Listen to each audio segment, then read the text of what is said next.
दोस्तों, good evening.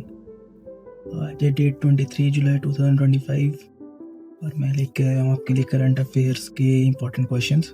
10 important questions होंगे और एमसीक्यू टाइप में होंगे और उसके आंसर्स आपने देने हैं। ठीक है, मैं साथ साथ में एक्सप्लेन करता जाऊँगा और आप आंसर देते जाना। ठीक है, सबसे पहले पहला क्वेश्चन है हमारा, which major agricultural scheme was approved by the Union Cabinet on 23 July 2025। बताओ क्या आंसर हो सकता है इसका। तो इसका आंसर है आंसर बी, पीएम धन धान्य कृषि योजना।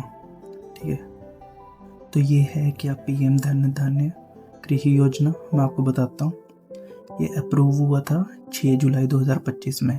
ठीक है, इसका टारगेट है जो 100 लो परफॉर्मिंग एग्रीकल्चर डिस्ट्रिक्ट्स हैं, ठीक है, उनको मदद प्रोवाइड करना, जिसका इन्होंने एनुअल आउटले डिसाइड किया है 2400 करोड़ 6 साल के लिए। ठीक है, इसके मेन मोटिव्स क्या क्या है। एक तो ये जो प्रोडक्टिविटी है उसको इन्हेंस करना चाहते हैं। उसके बाद जो क्रॉप डाइवर्सिफिकेशन है वो प्रमोट करना चाहते हैं।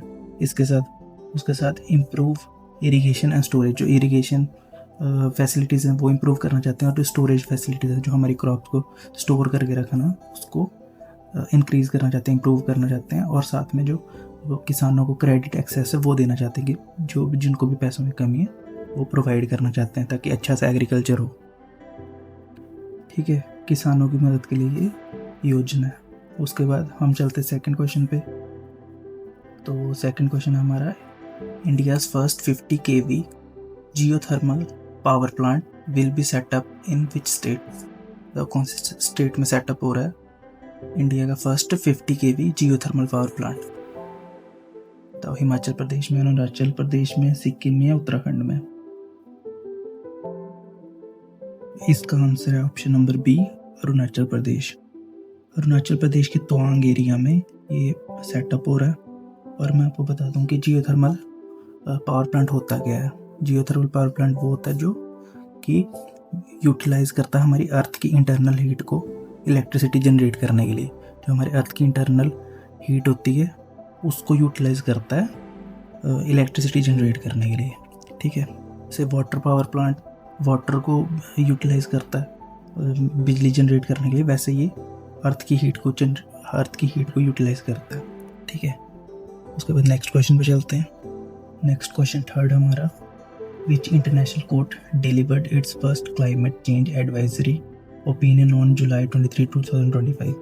कौन सी इंटरनेशनल कोर्ट ने अपनी फर्स्ट क्लाइमेट चेंज के लिए एडवाइजरी जारी की है। बताओ कौन सी होगी। इसका आंसर है B option, international court of justice. ठीक है, इंटरनेशनल कोर्ट ऑफ जस्टिस के साथ एक और क्वेश्चन बनता है कि ये इस्टेब्लिश कब हुई। ये इस्टेब्लिश हुई 1945 में यूएन चार्टर के थ्रू। ठीक है, और इसका हेडक्वार्टर कहाँ है, नीदरलैंड्स में। ठीक है, उसके बाद नेक्स्ट क्वेश्चन है question number 4, which is the theme of the UN for the year 2025। क्या थीम है इस बार यूएन की 2025 ईयर्स की, बताओ। इसका भी आंसर है option B, international year of glacier preservation. ठीक है, ये किस लिए, इनकी थीम क्या किस लिए थी कि अवेयरनेस रेज करने के लिए, ताकि जो ग्लेशियर मेल्ट हो रहे हैं गर्मी की वजह से, जो ग्लोबल वार्मिंग की वजह से ग्लेशियर्स मेल्ट हो रहे हैं, और साथ में जो वाटर सिक्योरिटी के लिए कि जो पानी है उसकी भी कमी होती जा रही है उसकी वजह से, तो उसके लिए इन्होंने ये थीम रखी इस बार। ठीक है, क्या थी, international year of glaciers preservation. चलो अब नेक्स्ट क्वेश्चन में चलते हैं। Question number 5, which deal did India and the UK approve for signing on July 24, 2025। ऐसी कौन सी डील है जिस पे इंडिया और यूके एक साथ आ रहे हैं, कौन सी डील है ऐसी, बताओ। इसका आंसर है option number B, comprehensive economic and trade agreement. ठीक है, जिसके मुताबिक जो एक्सपोर्ट्स के ऊपर टैरिफ लगता है, जो टैक्स लगते हैं एक दूसरे से, जो एक्सपोर्ट इंपोर्ट करते थे ये लोग, ठीक है, उस पर जो टैरिफ लगता था उसको हटाने के लिए, उसको रिमूव करने के लिए, और साथ में जो इसकी वजह से जो ट्रेड अच्छा होगा और जो बायलैटरल ट्रेड वो बूस्ट अप होगा, इसलिए उन्होंने एग्रीमेंट किया है इंडिया और यूके ने। ठीक है, अब चलते हैं नेक्स्ट क्वेश्चन पे। नेक्स्ट क्वेश्चन है हमारा question number 6। Which envoy is visiting Europe for Gaza ceasefire discussions as of July 23, 2025? किसका, कौन सी कंट्री का एनवॉय है जो यूरोप में जा रहा है गाजा सीज फायर डिस्कशन के लिए? बताओ कौन सी कंट्री का होगा? इसका आंसर है option number B, Steve Witkoff. ये यूएसए का एनवॉय है। एनवॉय का मतलब क्या होता है? जो उसका प्रतिनिधि है या फिर उसका दूत, मतलब अमेरिका का दूत वहाँ पे जा रहा है उनकी डिस्कशंस करने के लिए, उनकी सीज फायर की डिस्कशंस करने के लिए। ठीक है, और ये कौन सी कंट्री का है? यूएस का।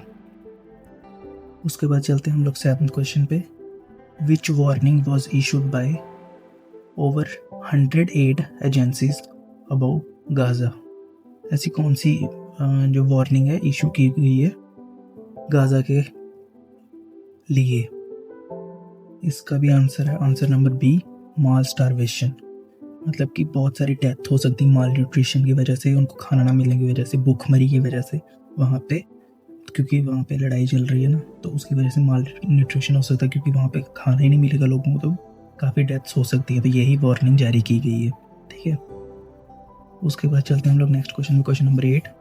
What significant development in India's parliament happen on July 23, 2025?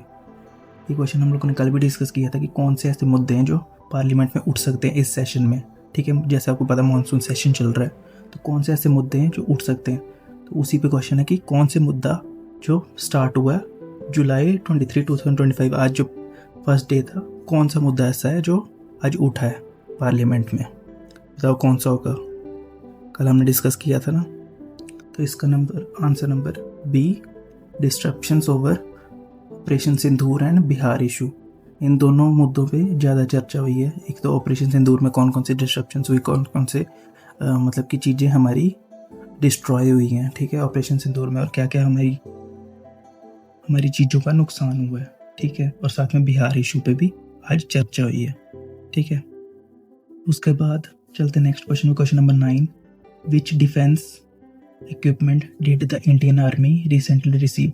ऐसा कौन सा इनमें से डिफेंस इक्विपमेंट है जो इंडिया ने रिसीव किया, इंडियन आर्मी ने रिसीव किया अभी, और वो कहाँ से होगा?